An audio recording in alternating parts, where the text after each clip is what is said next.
Hi, good evening. It's Kyle T. Mosley of the Black Sports Insiders. Of course, I got the crew with me tonight. It's Thursday night. It's going to call Freestyle Thursday for everybody here. Guys, we're about to head into the weekend, and I know I am ready for the weekend. How about you, Kim? I am ready. It is the Houston Texans home opener regular season. So I've been watching lots of preseason football, lots of training camp. Looking forward to that. Of course, TSU is off this week. It's an early week for a bye, but they've got a bye. It's probably a good time for them to have that bye. And the Astros are on the road, and I was at some Rocket stuff this week. So yeah, I'm ready. Really? Some Rocket stuff. All right, what's happening with the Rockets? I'm kind of They're gearing up. There'll be media days like in 2 weeks. The new facility is ready, and training camp's going to be here in town. So it's almost basketball season, y'all. Can you believe it? It's here, man, and we're going to talk to a basketball aficionado later in the program, but. Well, we got to talk about this. The Boombox Classic is here, baby. And what I'm talking about, Jackson State and Southern, they're going to do it. Talk a little bit about what's going to happen over there in Jackson, right? Kyle, it should be a good game. It's nothing like the Boombox Classic. I mean, the name itself says it all. I mean, that's just talking about the bands. You got the Sonny Boom of the South. You got the Human Jukebox. You got two good football teams coming in, too. Two good football teams coming off wins, massive wins against SIAC opponents. Obviously, Jackson State defeated Lane last week, and Southern's coming off a victory against Savannah State. And so it's a Southern team that's in a two-quarterback system. It'd be interesting to see if they start, would they go with their freshman or would they go with Noah Biden? And then they have a dominant rushing attack with two running backs. Their defense is going to be solid. I expect them to come in strong on defense. And then with Jackson State, same way. Cameron McCoy got the start last week against Lane, but of course Jacobian Morgan is the projected starter. Will likely probably start in that game on Saturday. But if not, you could potentially see both quarterbacks getting some playing time. I mean, it's just going to be a really good game, a really good atmosphere. It's going to be a ton of trash talk. I mean, you like HBCU football and HBCU classics, this game will deliver all of that. Speaking of trash talk, we got Miss Keisha Kelly. Right on time. Right on time. I don't know. My light's all the way off, but Can you hear us? Yeah, I can hear you. Okay. All right. Well, Keisha, Wilton was just talking about you. And, I was trying to defend you, man. And he was saying some bad stuff about the Jaguars. And I was like, man, I'm not going to have that tonight. Well, it's funny because I call myself real Southern University because I'm an undergrad, baby. See, I'm a real Southern Jaguar. I'm undergrad Southern. So all them times when we used to beat up on Jackson State, don't forget those times, okay? Nah, you a new age Tiger, but I'm old Southern. Okay? I'm old Southern. So I'm gonna remind you about all them times we didn't beat up on Jackson State when Jackson State went 3-8. That's when I was covering Jackson State pre-prime. She got a point. I was covering Jackson State when they was going 3-8. Pre-prime and crime. Point well taken. I was covering Jackson State when they was losing. So, oh my God. Hey. Will, you gonna let us talk to you like that, man? We can't say that because it's true. That is very much true. But like I said, the game's played on the field. The trash talk gonna always be in the stand, so I can go back and forth in that regard. All right. Well, anyway, and we're gonna have more. The reason I got my Morehouse shirt on. I wore mine today and my coat. Right. Okay, good. We got fix your lighting, man. There we go. Okay. Listen, Kim said, "Can you move the lights?" We want to see this. There we go. That's much better. Yeah. I don't. Yeah, that's got a helmet on. All right. Yeah, I switched the helmet. I had Morehouse on earlier, and great. Now I'm sure you said something about Southern too. We just gonna see what Morehouse do this weekend. Plead the fifth. We gonna see what Morehouse do this weekend. Well, Morehouse against the Howard Bison up there in New York. It's going to be a good one. And look, we're here to be able to provide the entertainment and everything for you guys.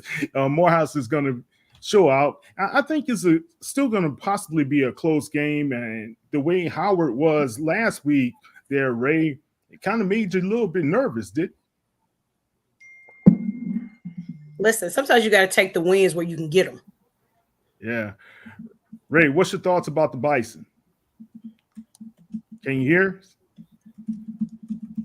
All right, Ray. My connection is not good right now. What's your thoughts about the Bison? Oh, yeah. Now I got you. Okay. Well, yeah. I shared early in the week they cannot lose this game. I know you're rooting for your team, but the Bison, if they want to take another step towards repeating as MEAC champions and returning to the Celebration Bowl, they need to make sure they beat Morehouse just like they did last year. Like they don't pull no punches. See, they didn't play us last year. See, that's how inaccurate reporting you are doing at this time. or 2 years ago. That's a major infraction right there. So, where's my mute button when I need it?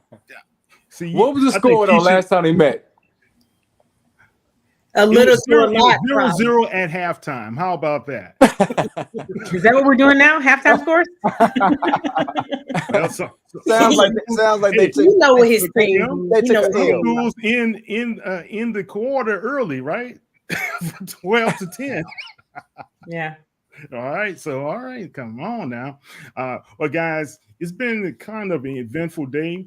HBCU Go just announced that they have a new partnership with Procter & Gamble, and they're going to expand their programming over at HBCU Go, where Tyler Carr from HBCU Game Day, he's going to be the host with Jackie McCoy, I believe, and it's just going to be a good pregame launch. I had a chance to speak to Curtis Simon, who is the president of HBCU Go, and Curtis was very excited because there isn't any pregame show for HBCU out there that's been consistent.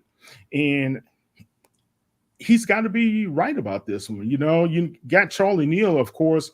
They've tried it a number of times back in BET, what have you, but to be on campus, to be like you have on the Fox Big Show and all the other stuff, I think that's what they're trying to go with. And I'm kind of interested to see how everything's going to go. I think we could be able to bring a better element, bring our culture out, talk about the battle of the bands, talk about the pageantry and everything else. What's your feelings about that, Kim? So when you say Curtis Simons, you know, I used to work with Curtis when I was working at BET.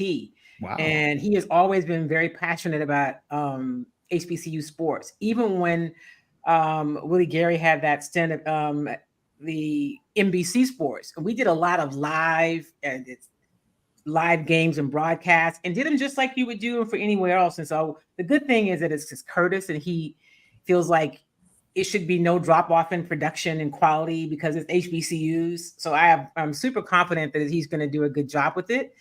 And it's necessary. I mean, because it's important and there's nowhere else to really get it. And I think it needs somebody like a Curtis or somebody who has a passion for the difference in the culture that HBCU sports brings. And not everybody has that. And they're not able to capture it. And I think it's long overdue, and I'm excited to see what they come up with. Yeah, should be really good. Good lineup, of course. They also added 3 new segments to their broadcast as well. So we should see how that will translate into some good content when you watch the HBCU Go telecast. And I know they're going to be at the Southern Heritage Classic this year, right? Tennessee State is hosting Arkansas Pine Bluff. Pine Bluff. All right. Yeah, Pine Bluff. Pine Bluff had a big win last week, 73-0, but we keep on forgetting they had a big loss week 1, 0-72.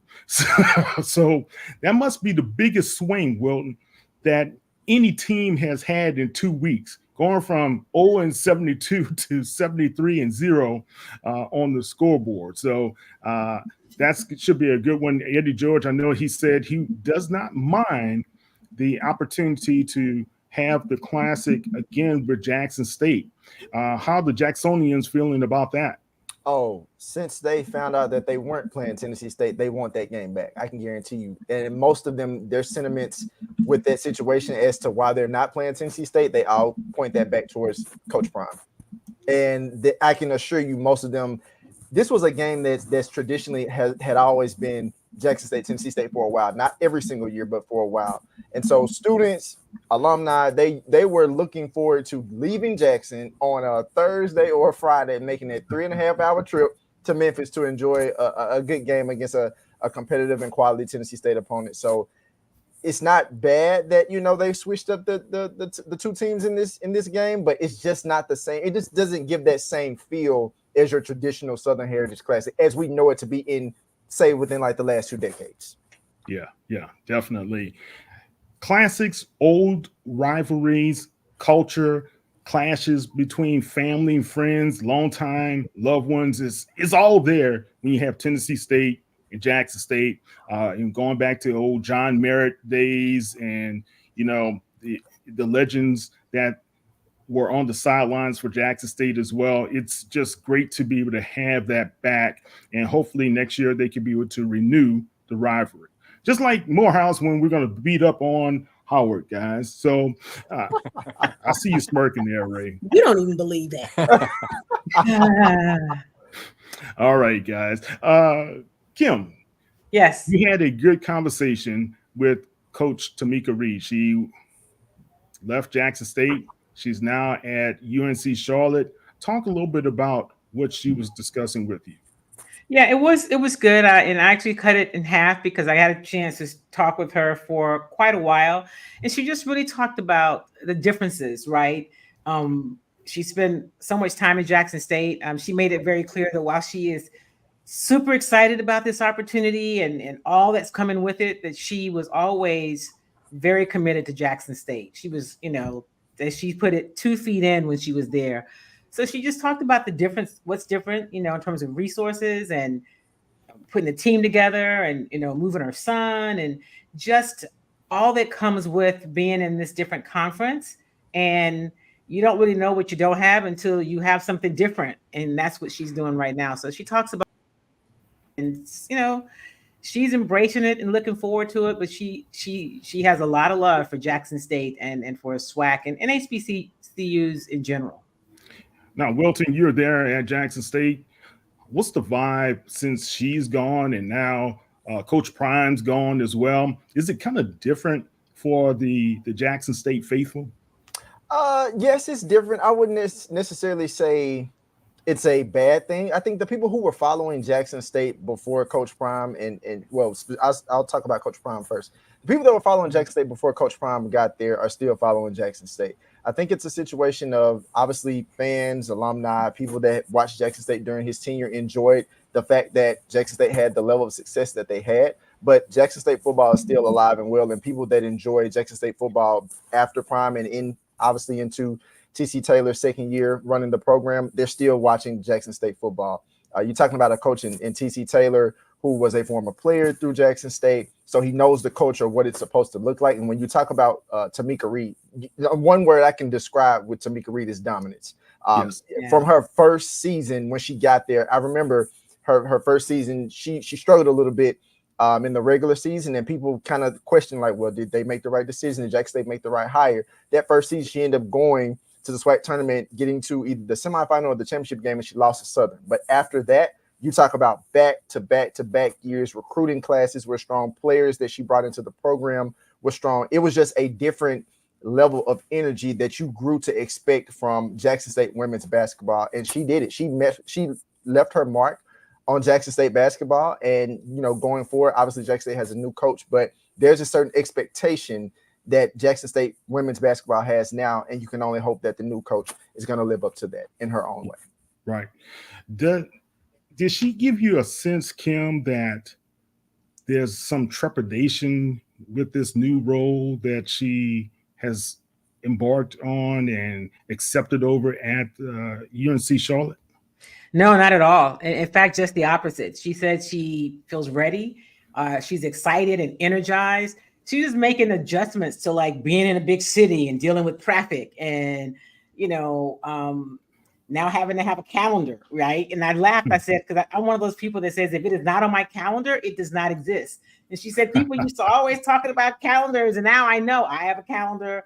I have a calendar for my son. So she talked about the things that are different, but she didn't seem anxious. She seems excited, but definitely ready for the moment.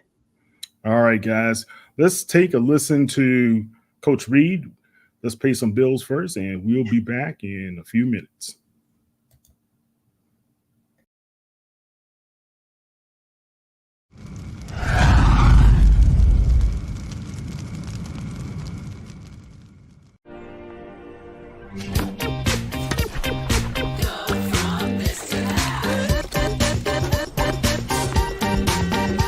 Where could reinvention take your business? Accenture, let there be change. Technology lets you monitor your pet when you're not at home. But to monitor threats to your hybrid workforce wherever they are, you need more than technology. You need CDW, who gets to know your business and can design and deploy custom solutions with pre-configured HP notebooks with HP Wolf Security. AI-enabled threat detection and remote management protect your endpoints 24/7, giving your defenses some real teeth. Bummer. HP makes always-on remote security possible. CDW makes it powerful. This is how it starts with the 2023 McDonald's Change Leaders. 10 young Black visionaries who are starting something and changing everything. Find out what they're up to at mcdchangeleaders.com. This is it. Our last night sharing a room. Tomorrow we'll be in our new home. They told you buying a home would take years, but didn't help you start. Still, you kept trying. You'll have a yard to play in, a place to dream. Hope makes it happen. With tailored mortgage solutions, Hope Credit Union makes homeownership happen for thousands of people, regardless of income or credit. Brighter futures begin with hope.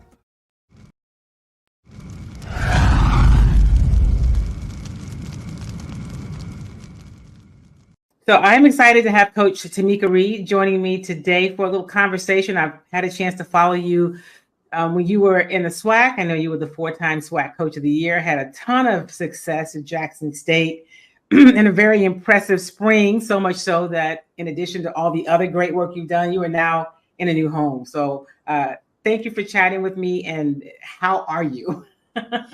Well, I'm doing good. Right now, it's just a really exciting time. We have had an opportunity to bring in 14 new players, a new staff, much bigger staff.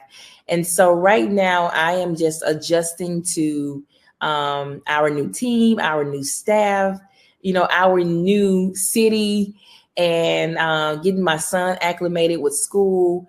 But other than that, it's been really good, great environment. I'm super excited to see what we do here at Charlotte.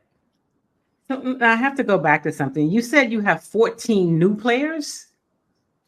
So yes. Is everybody new? Is there anybody left? Well, we had 4 players that remained from the previous team. And then I brought in 3 players from Jackson State. And then the other players were all brought in from the transfer portal. But I say 14 new players because even my players have to learn how to play the new system with new players. And so we're all just learning each other all over again in a new setting. So I'm not necessarily the same person I was at Jackson State. You grow and you evolve. And so my players are the same way, but they are familiar with who I am and my work ethics. But overall, I like to say 14 new players because we're trying to make all of them gel together. So let's kind of talk about that. You grow and evolve, not the same. Tell me what's different. I mean, obviously it's a bigger school, it's a different conference, but talk about some of the things that stood out to you first as being, oh, this is really different in your new place. Yeah, well, the resources are different. The things that have been provided in order for me to function, for the team to function, for us to be successful, The budget is bigger. And so, you're trying to kind of maneuver within that space in terms of what do we need and what do we don't need. And that's all so different because, from where I come from is, you want to make sure you're saving and you're not overspending and you're being very cautious of, where you are within the budget and what you can and cannot do. Well, there's a little bit more wiggle room here. And so just navigating in that space have been really, has been different, and I have a calendar now. I didn't have a calendar before. And I didn't understand when people would say, oh, let me check my calendar, and so now I get it. I have a lot of meetings with the alum. I have a lot of meetings with boosters. I have a lot of meetings with people who want to come and sponsor, not just women's basketball, but the athletic department. And so there's a lot of luncheons. There's a lot of coffee meetings. And so that's really new for me because I am always strictly about basketball. And so to be engaged in the community like that has been very interesting, to say the least. And I like it. I like that I get an opportunity to talk to people face to face and talk about our vision and where we want to take the program to. So that's been the biggest difference for me. Having so many people who have access to my calendar, who puts things on my calendar on a regular basis. That sounds like that's a lot, and that is different. How excited are you about all of these things and what it means that you're going to be able to do with your new team? I am very excited. I get an opportunity to take this thing to another level, get an opportunity to see how basketball is taught and how it's viewed from a different perspective. At Jackson State, I consider ourselves the underdogs. We were always in the fight for respect. We were always in the fight for a place. We were always in a fight to be seen, to be heard. And, I like the underdog story. So I'm obviously going to carry that here to Charlotte. But, some of that changes a little bit. And I'm excited to get a chance to see what it's like to be on a playing field where you're already respected before you come in the door. HBCUs playing Power Fives, that was a lot, and so you had to earn that respect, and we did that. So now you're in a conference, in the AAC conference, you're in a conference that's respected. You're in a conference that's considered group of 6, right there underneath Power 5. So I'm just excited to be able to be in this space and to see what the future holds for us and our program and me as a coach. When did you know that you were ready for the next step? You had so much success before. And like you said, you were, not that you, were planning to stay there forever, but when did you know this is great, but I'm ready? I can go to the next place. Is there a point that it turned on for you, or was it when people started really talking about you in that way? You know what? I think the latter part of your statement is what happened. When people really started talking about, hey, Coach Reed needs a chance. Give her a chance. Stop recycling the same coaches is what Coach Gino said from UConn. Yeah. This woman needs a chance. Dawn Staley, Kim Mulkey, when we played LSU in the NCAA tournament, they were all saying the same thing. And it was like, you know what? I can coach at this level.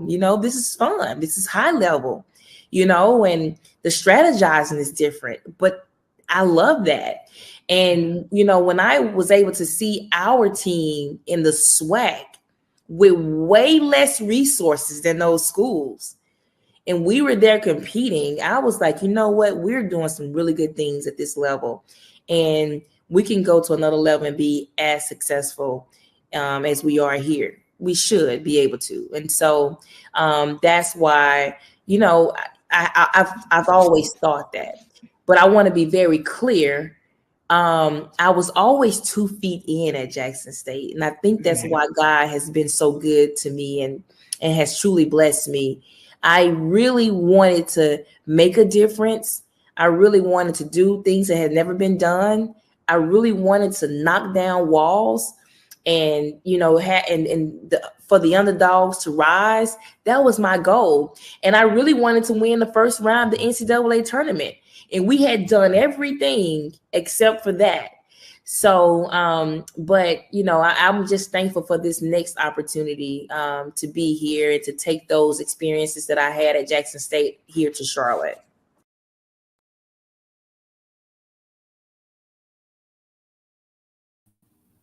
We'll be right back for more information and talking about Coach Reed. See those people right there? Mm-hmm. When they get inside and find out this place doesn't serve food, they're gonna wish they had done this. Facts. Get one favorite like a Big Mac or Quarter Pounder with cheese and get another for just $1 right now at McDonald's.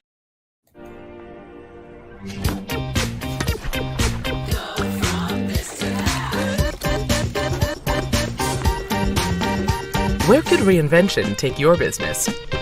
Accenture, let there be change. Technology lets you monitor your pet when you're not at home. But to monitor threats to your hybrid workforce wherever they are, you need more than technology. You need CDW, who gets to know your business and can design and deploy custom solutions with pre-configured HP notebooks with HP Wolf Security. AI-enabled threat detection and remote management protect your endpoints 24/7, giving your defenses some real teeth. Bummer. HP makes always-on remote security possible. CDW makes it powerful. We wish to plead our own cause. Too long have others spoken for us. This is an opportunity for us to be able to speak to our issues. Y'all better understand something real quick. We ain't going nowhere. It is a continual battle that we see all across this country. Revolution will not be televised. The revolution will be streamed. All momentum we have now, we have to keep this going. He makes sure that our stories are told. Roland Martin's doing this every day. You can't be black-owned media and be scared.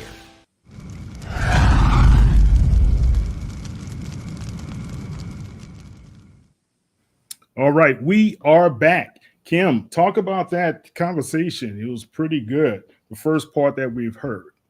Yeah, I think it was, it was good to see that, you asked earlier, was there any trepidation, that she's really comfortable.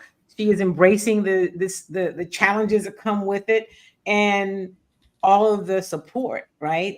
She says she's gotten great support so far. She is one of her goals, and she talks about it in the second part of our interview, is really making sure that they have they fill the seats in the stadium. She talked about how the excitement around women's basketball is helpful, and it's something that they hope to build on there at UNC Charlotte. So she's got a lot of goals, but the core of who she is and her approach to the game, that hasn't changed. It's just some of the things around her. She has a few more tools to work with in her tool chest. And, she's getting adjusted. One of the things that she did talk about is that the whole idea of traffic, that's new to her. She said, we don't have traffic. There's traffic here. So it's the little things that you might not think of. I mean, I live in Houston, right? I'm from Houston. And when I've lived in other cities, I've always been from Houston. And so, yeah, I can imagine somebody moving to a bigger city and you've not grown up in that. Things like getting adjusted to traffic are even different. So she's getting adjusted, but she's enjoying it. She's ready to go. Yeah, definitely. Well, I have to ask this one question. Resources. She talked about lack of resources at Jackson State. We go over this year in and year out when it comes to coaches in football as well as basketball. Going to Charlotte, we keep forgetting she had LSU on the ropes with that team a few years ago. Do you think in a few years we're going to be talking about Coach Reed and what she's doing with the 49ers? Oh, absolutely. Like, this is a coach in Tomekia Reed that when she has her mind set on something, she's going to do it. She's relentless. She's going to go after her goals. And like I said, I just go back to her tenure and watching her at Jackson State. Before coming to Jackson State, coming from a community college, taking over this program, a lot of people forget, before she got there, Jackson State program had essentially been in the dumps. And she pretty much resurrected the program and brought it back. Not only did she bring it back to prominence, she brought it back to prominence and then some, continuously winning at the conference level, continuously having a competitive non-conference schedule where obviously they didn't necessarily win every single game in non-conference play. But a lot of those games, more so in her latter years of coaching that program, she made those games competitive. A lot of people forget some of the teams that she put on the schedule against some of the Power Five teams from different conferences that they played. And then also just on display of what happened when they faced UConn. Obviously, that the score of the game indicated that UConn won, but like if you went to that game, which I was there, you would know that like that game, it was not like just the major blowout that you thought it was. It was just a matter of like not being able to make shots at that particular time when you need players to make them. But overall, I would expect Tomekia Reed to continue to excel and continue to grow as a coach and the coach that she wants to become at the next level. Yeah. And I like the fact at the press conference, UConn's coach, Gus, he laid it out there. She needs an opportunity. We can't keep recycling coaches over and over and over in Division I. But something's going to be lost. That sisterhood, that leadership in the SWAC. I know Dawn Thornton is going to do her best, Keisha, this year to kind of take over and be that leader in the SWAC. But you've had conversations with Tomekia Reed. How does it feel not to have her? I've followed Tomekia for a while, and we'll have side conversations, and we'll have conversations because I do believe with people that I interview, I always establish a different relationship outside of just we're doing an interview. And so even after she announced, it was kind of like a sidebar, and even it's kind of going back to the interview she had with Kim when she's talking about the resources. And without her, getting so political and talking about it publicly, because, we'll hold people to it. She just kind of say, people just don't understand, Keisha. And I'm like, Coach, I get it. I understand. We know that we're up against a lot of things when you talk about budget cuts, you're talking about resources, you're talking about when you go somewhere else. We know that we're up against different things. And so it was, no lie, even though, it's a rival, you hate to lose somebody like that, of that caliber, to another school, but you wish them well. So it's kind of like a catch-22. But, still, even after that, it was like, I always still check in and like, hey, still following, still watching, still, still wishing you well, even though you moved on. But that's what you do. You want them to do better. You want them to move on because like she said, we deserve those kind of opportunities. You can coach at that level. And like Wilton said, year after year, she made it competitive games. And no matter what the score showed, she made those games very competitive. And even when she talked about playing LSU, they literally had them on the ropes. Yeah, and sure so did. It was one of the games I think everybody wanted Jackson State to win at that point. Yeah. But I think I must have had a track running around this everybody house, wanted I was like, man, Jackson State to win, but like I said, you wish her well, but it's a blow. It is when you lose that kind of person. Hey Kyle, let me say this. I think another thing to add on to what Keisha said is, while she's in another conference now, what she can provide for the sisterhood is maybe some mentorship, right? Mm-hmm. Because I think she can share things that she's going to have access to and know, and so all of those things are good. Like that's how we continue to, I think, lift each other up. Like she's gone to a new conference, but she's not going to Afghanistan. So she should still be able, because it's the person she is. I think that she will still provide that, be a part of that sisterhood. She'll be busy, but she was already busy. And so I imagine that she will continue to share with the coaches in the SWAC and other HBCUs because she appreciates the way others have shared with her. That's what I get from her. Yeah, definitely. And also think about this. Dawn Staley is right there. Yeah. Not too far away. If she needs someone to be able to call on the master. So it's right there, man. It was good to see them also at the White House this past week. We're talking about South Carolina's the Gamecocks. They were there to be able to meet President Biden, and Dawn Staley looks refreshed a little bit there, Ray. I think the Gamecocks, the ladies, are ready to be able to repeat. What's your thoughts? Yeah, and she's got so much talent that's still coming back. You think you lose a few players each year, including Cardoza, who, I mean, she was dominant. That was a difference maker, especially against LSU. But she just continues to stack talent. And until somebody beats her, it's the Ric Flair, as Connell Maynard said, woo! To beat a man, you got to beat the man. So you got to knock off South Carolina And there's so many teams that want to do that, but to accomplish that with the way that Dawn Staley can recruit and just the type of person she is, her energy is infectious. And I think that that's big for people around the country, especially those who want to go play for her and the families of those players. Definitely. All right. Keisha, you had a very good conversation today. Well, not today, a couple of days ago with Commissioner Jackie McWilliams Parker. I always tell people, and I love Sonia Steele, but she's my favorite. She's always been my favorite, HBCU. And Dr. Kiki Barnes, I love you too. You right there. Like no discrimination. No discrimination, no haterade. It's just a lot of love that we have to be able to honor these ladies who are leaders in sports right now. Talk about your conversation. So conversation with Commissioner McWilliams Parker. The first thing we opened up with, I was like, a lot has happened. You've gotten married. So we kind of open up with, a joke, just talking about it. And the thing is that I met Commissioner years ago, but I had never interviewed her. And we had talked about that so many times, interview. And then finally, we get to the point where you finally do interview her. And it was just a great conversation. The thing about Commissioner, she's very, very, very passionate about those student athletes.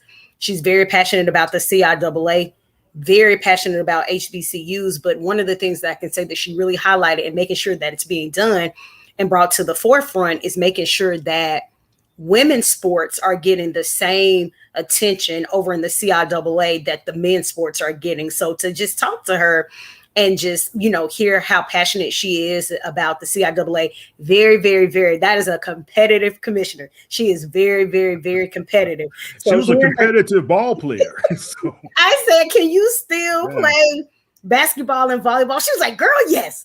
As long as you don't ask me to do X, Y, and Z. So, you should see her out there dribbling, and she was playing baseball and throwing the baseball with her husband the other day. So, yeah, I mean, she does it all. She's a very, she's a great lady. Yeah. So let's hear from Commissioner McWilliams Parker. Commissioner. Hey, how are you? I am good. How are you? I'm good. Thank you so much, Commissioner, for joining me today. I'm not gonna hold you up. I know y'all had a road. Y'all went to Baltimore over the weekend. I know it's been busy. It's been crazy busy. And we're in the height of football season. It's just like you, one of the players, because you're traveling everywhere. So, I'm not going to hold it long, but I do. First, I want to say thank you for joining me. Guys, Commissioner McWilliams Parker joined the CIAA in 2012. I didn't realize it had been 12 years. I know. Me neither. I didn't realize it had been 12 years. I was like, it's been that long? For some reason, I wanted it to be a shorter time, but it hasn't been a shorter time. So, first female to serve as commissioner for the CIAA and first African-American female commissioner representing NCAA Division 1, 2, and 3. Let's hop right into it. What was that like? Because that's a standard. That's a standard, Commissioner. Yeah, it's I always say, I didn't go in to be the first. I just wanted to be the commissioner of the conference. And, I didn't realize I was the first until everybody started talking about it. And then I was the first for a long time, but now there's 7 Black women who are commissioners in all levels, Division 1, 2, and 3, and NAIA. They're all my sister friends and colleagues. We count on each other. But, I think initially, like most Black women who are first, sometimes you feel that pressure. You don't want to mess up. You don't want to not do a great job because sometimes it may close the door for other women who look like you based on what they thought about you. So, I think the pressure of just not being a disappointment to my family, to the community, to the board who hired me, to the student athletes who depend on me, and really to myself. I think it's just finding that confidence that I'm not an imposter. I deserve to be in this position. I worked hard to get in the position. And so once you figure that piece out, then being the first is just what it is. It's just making sure you're not the last. And I don't think I even seven. That is a lot of people. Again, I think the time has gone so fast, not even realizing that, there are other commissions in this space. And I do remember you being the only for so long. And it does put you in that place of pressure, because it's like, okay, well, you the first. And let's just say it was a man. Let's be honest. If it was a man, it'd be like, oh, okay, well, he messed up. We moving on. A woman cannot. We can't mess it up. We cannot mess it up. We mess it up, it's a problem. But like you said, you went into it just to be the commissioner. You didn't say I want to be the first, but it happened, and we celebrate that. That's flowers. We celebrate that. That can never change. That's etched in stone. So we celebrate that. So 9 years at NCAA, managing NCAA championship in men's and women's Division I basketball tournament. Now I know that you've been in coaching, compliance, and administration at Virginia Union, Norfolk, and Morgan State. So you got this whole HBCU circle going. Tell us what that was like, because everything had something different. Yeah, I think it's everything. I try to encourage a couple things. I tell students, don't limit yourself to think that going to an HBCU will limit you. Matter of fact, it will maximize and open doors for you. So don't let people discourage you from going to a Black institution. They don't have no money. That's not true. Everyone's experience is different. And those who haven't experienced, you shouldn't be telling people not to go to a Black college right there. The other thing is HBCUs were the first institutions to give me a foot in the door and the opportunity to work in college athletics. I mean, I applied, we get our master's degree, we get our undergrad, and we think we're ready. Somebody's going to hire me. Somebody must have put me on it. I was a receptionist. I was in Atlanta. I was at Dillard's, wherever. I was at department stores, Parks and Rec. I was doing whatever I needed to do to survive, or at least have a income coming in, because my parents were like, look at here, you got 2 degrees, being able to be taking care of a grown woman. So, you do what you got to do. You try to make the networks that you can. I was fortunate, to leave my mark at Hampton University, where the athletic director, Dennis Thomas, who is a retired now commissioner from the MEAC, was my mentor. He was my athletic director, and he always saw something in me. And the board at the time, advisory group at the CIAA, they helped me get my postgraduate scholarship and NCAA postgraduate scholarship. So, when people invest in you, it's nice when they can see you trying to navigate and pull you back in. And that's what HBCUs did for me.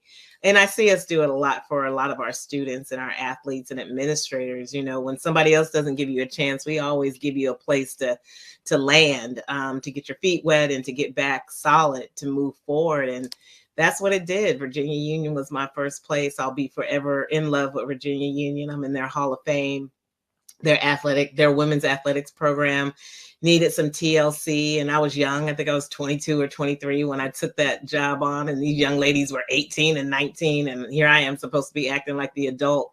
But I did. I grew up really quick to give them a place to play and to love the game of volleyball and basketball. And of course, HBCUs, we might have multiple jobs. I was compliance and governance, but it was probably the best place I could go to learn and to earn, and then learn how to return. That's my 2020. And so Norfolk State, same. I was in the CIAA, but it's time to move and transition from the conference office at that time. And Orvie Moss at Norfolk State, another opportunity to go work for a pretty amazing leader. I actually went to college with his son, didn't figure that out till later. But he was a great leader, no nonsense, taught me how to be prepared.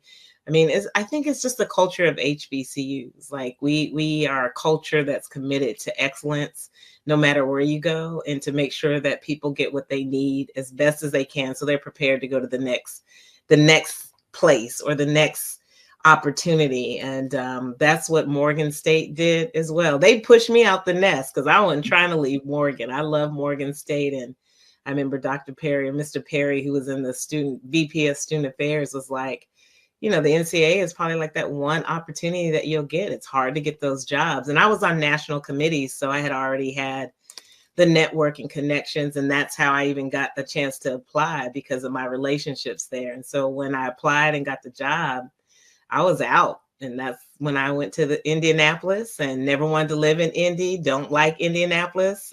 Don't like cold weather.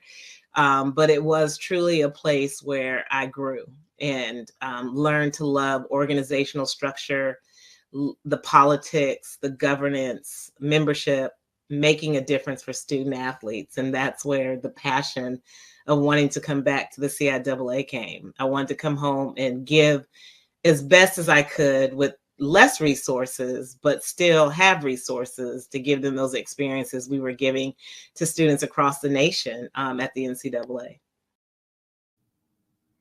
All right. That is very powerful information, as well as some background stuff. I did not know about her struggling like that.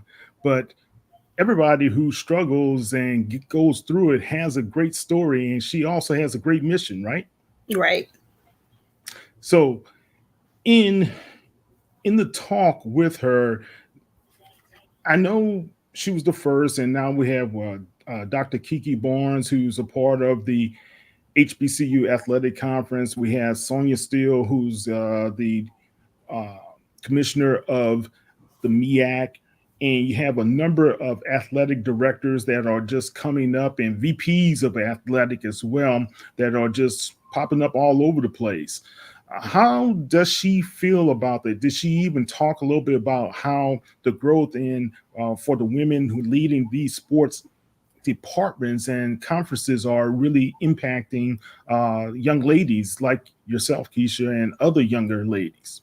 Well, a portion of that interview, you know, she did talk about, like, we talked about the mentoring, and we did talk about like the committees that she sat on and being the voice in those rooms for those young ladies, which is in part when she's talking about bringing more exposure to, you know, women in sports. That's one of her key things, is making sure that there is the same amount of exposure for those young ladies, you know, as those guys that are playing in the CIAA. So we know it's football season, but you still got to get, you know, volleyball out there. You still got to get, you know, let's say soccer. You still have to get those, you know, those women's sports. And that was one of the things I say she was really passionate about, was talking about, you know, bringing that in more exposure, or making sure they get the same exposure.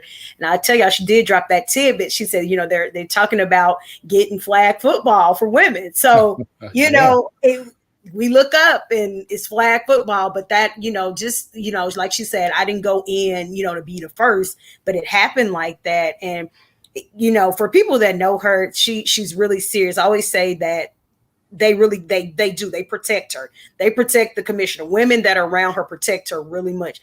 She don't have to say a word, because if you say something to her, they're going to clap back for her. She's that person, and she's always been that person. And we laughed about that, but they do. They're very protective of the commissioner. Kim, I know you've been covering sports for a long time, and being able to see how we have several different women commissioners, how does that make you feel? I mean, it's exciting. I have covered sports for over 30 years. I started when I was 12, if you're trying to do the math. But I thought it was 2. I thought it was 2. I was like, wait, let me start. I started counting like 12. Okay. Yeah. We're gonna go with that number. But it is exciting to see. You know, and I'm laughing, Kyle, when you said, man, to find out that she struggles. She's a Black woman in sports. Of course she struggled. Absolutely.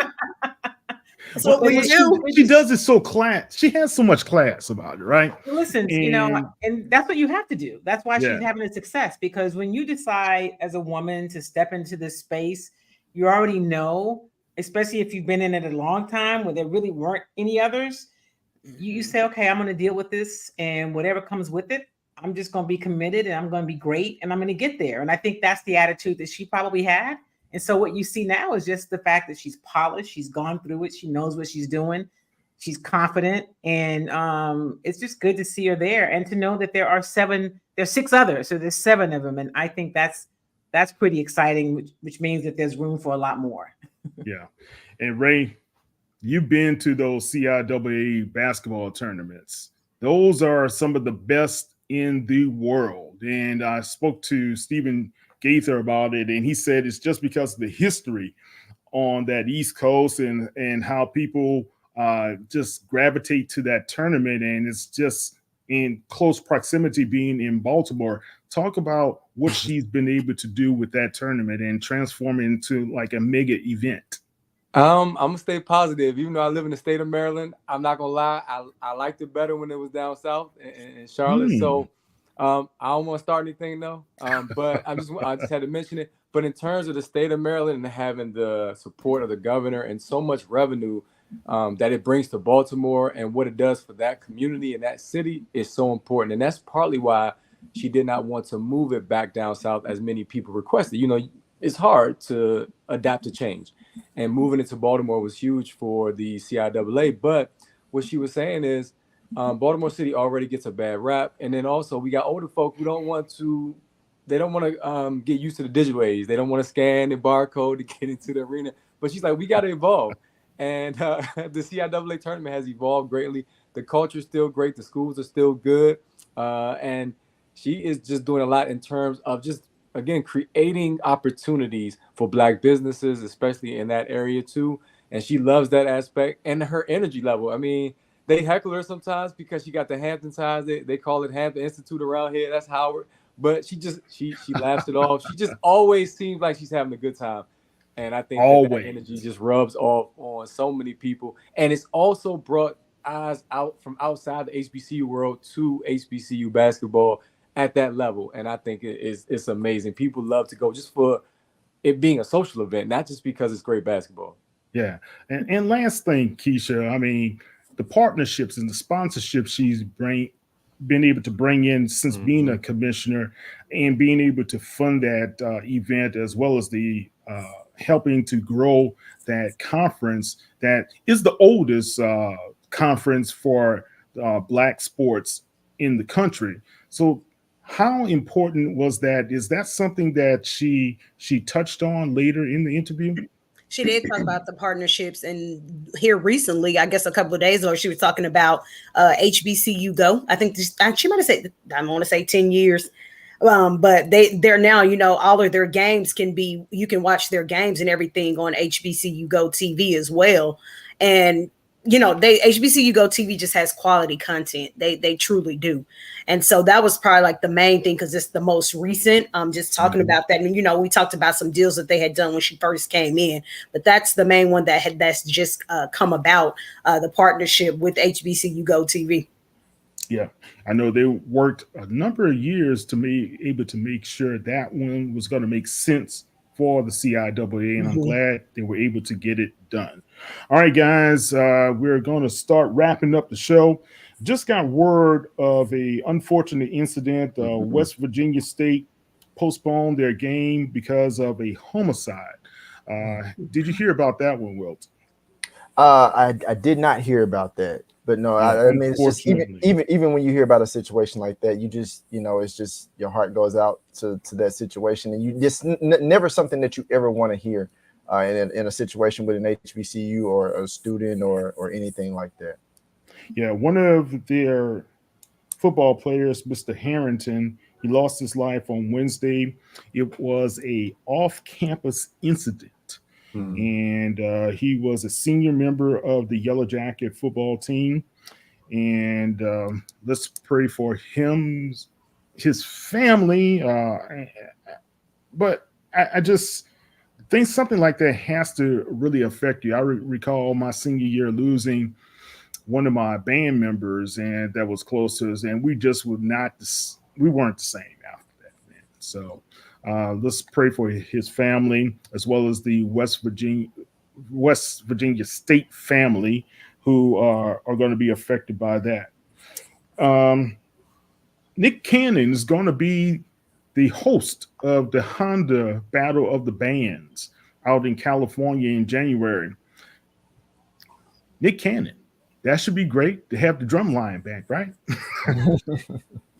Okay. Okay, all right. Nobody really says anything about that one. Okay, all right. Nick Cannon and probably all his 12 kids. I was just about to say something about that. You see, Keisha and I refrained. We did not even go there. I just know Southern's gonna be there. That's all I got. The human jukebox. Often All right, guys. imitated, never duplicated. Okay, often imitated, never duplicated is right. They are, in my opinion, one of the premier bands in the land, as well as Jackson State. The Boombox Classic is going to happen. How do you see it? Not Jackson and not Miss Kelly. How do you see that one going on, Miss Davis? Who's going to win that one? Yeah, you're not about to draw me into that one. I don't have a dog in this kind at all. I think it'll just be a great competition. Okay. All right. We lost a legend. Frankie Beverly passed away this week, as well as James Earl Jones. We spoke about that earlier in the week. But Frankie Beverly had such a great impact on the city of New Orleans when I was growing up. And that live album that he and Mays were able to perform and did, that was a classic. And the people of New Orleans never let him forget it, and they always cherished him for that. But across the nation, people love Frankie Beverly.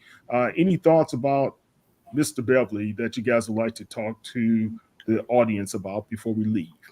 You talk about a legend, and he was big in New Orleans, but he was big in Texas. I mean, it was like his second home, of course, out in California. He just was a cross-generational kind of talent. And today, Jalen Hurts, who is kind of an old soul, right, was talking about the loss of Frankie Beverly. So it reached people who, you went to a concert and you knew not only the lyrics, but you knew the playlist, you knew the order. And so that Frankie Beverly is just was definitely a part of the culture, and so he will be missed. He will definitely be missed. But his music will live on. So we do have that. But condolences to his family, because when you have a star like that, you share them with everybody, and so the loss is felt by all of us, but definitely by his family. Yeah, I think it's even to add to that. You talk about homecomings, cookouts, and all. That music is played across the board, and I can't. I don't know how many.